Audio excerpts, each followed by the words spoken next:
নমস্কার। গতকাল আমরা দেখিয়েছিলাম ভোট দিয়ে আনন্দিতদের কথা। আজকে আমরা দেখাবো আমাদের বিশেষ প্রতিবেদনে। আগেরবার ভোট দিয়েছিলেন কিন্তু এইবারে ভোট দিতে বঞ্চিত সেই সব ভোটারদের কথা যারা ভোটদানে বঞ্চিত। দেখুন একটি বিশেষ প্রতিবেদন।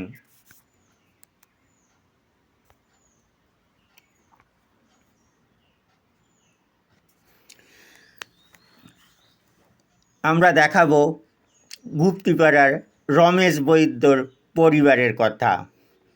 2005 সাল থেকে যারা নিয়মিত প্রত্যেকটি ভোটে তাদের ভোটাধিকার প্রয়োগ করে আসছেন, কিন্তু এইবারে এসআইআরের জেরে তারা ভোটাধিকার থেকে বঞ্চিত হলেন।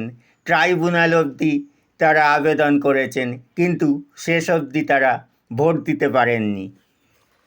বঞ্চিত এই পরিবারের বাবা মায়ের ভোটাধিকার রয়েছে, যারা জীবনে কখনো এদেশের বাইরে যাননি। প্রশ্ন উঠেছে, বাবা মা ভারতীয় হলেও তার সন্তানরা মানে রমেশ বৈদ্য কীভাবে ভারতীয় নাগরিক হন না বা বিদেশি হন? প্রশ্ন উঠেছে, তাদেরকে কি তার বাবা মা বিদেশ থেকে এনেছেন নাকি তারা আকাশ থেকে পড়েছেন? সবথেকে আশ্চর্যের কথা, এই রমেশ বৈদ্যর পরিবারে রয়েছে দীপ বৈদ্য, যার এবছর ভোট দেওয়ার কথা। বিশেষভাবে অক্ষম এই ছেলেটিকে নিয়ে রমেশ বৈদ্যর পরিবার খুবই অসহায় অবস্থায় দিন কাটাচ্ছেন।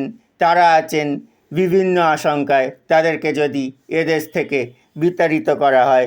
তার থেকেও বড় অসুবিধার কথা হলো, রমেশ বৈদ্যর শারীরিকভাবে অক্ষম ছেলে বা বিশেষভাবে সক্ষম ছেলে দীপকে যদি তার প্রতিবন্ধী হওয়ার জন্য যেসব সরকারি সুযোগ সুবিধা পাওয়া যায় সেই সব অধিকার থেকে তাদের বঞ্চিত করা হয়, কারণ তাদের ভোটাধিকার অলরেডি কেড়ে নেওয়া হয়েছে। দারুণ অসহায় অবস্থায় রয়েছেন গুপ্তিপাড়ার রেল স্টেশনের কাছে কারাকৃষ্ণপল্লীর বাসিন্দা রমেশ বৈদ্যর পরিবার। দেখুন একটি বিশেষ প্রতিবেদন।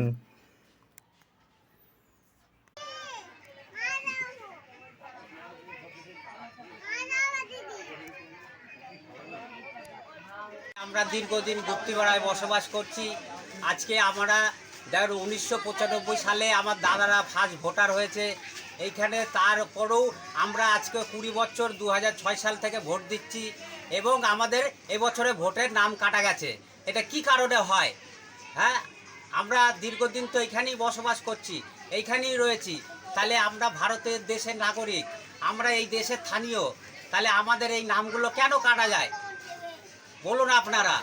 এইটা আপনারা বিচার করুন, যে বলুন আমাদেরকে যে এই নামগুলো কি করে কাটা যায়। দিয়েছি, এবারে ভোট দিতে পারছি, এবারে ভোট দিতে পারছি না, কারণ নাম নেই, কি করে ভোট দেবো?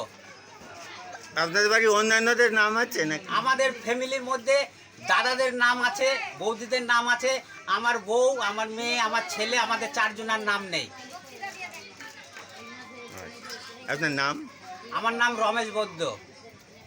আর আপনার ছেলে নাম? ছেলের নাম হচ্ছে দীপ বৈদ্য, মেয়ের নাম হচ্ছে বৈশাখী বৈদ্য, বউয়ের নাম হচ্ছে হাসি বৈদ্য। প্রত্যেকের আধার ভোটার কার্ড সবাই সমস্ত কিছু আছে, Aadhaar card, voter card, PAN card, ration card এবং ব্যাংকের বই, আবার গ্যাসের বই, আবার আপনার জব কার্ড, কারেন্টের বিল, সমস্ত কিছু আছে। তা সত্ত্বেও আমাদের ভোটার লিস্টের নাম নেই। আপনার বঞ্চিত করা হচ্ছে না? পুরো বঞ্চিত করে রেখে দিয়েছে আমাদের ভোটার লিস্ট থেকে।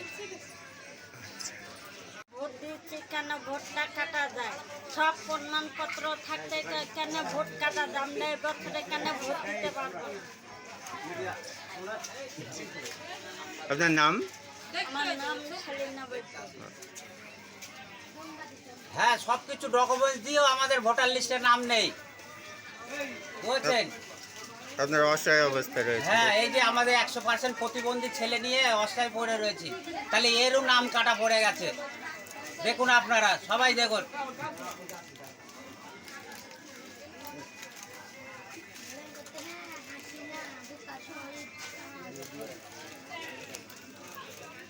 সালে ভোট দিয়েছে, তার ভোটের লিস্ট পর্যন্ত দেওয়া, তা সত্ত্বেও আমার বাবা মায়ের দাদু সব ডকুমেন্ট দেওয়া হয়েছে, তা সত্ত্বেও আমার নামটাও কাটা দিবে।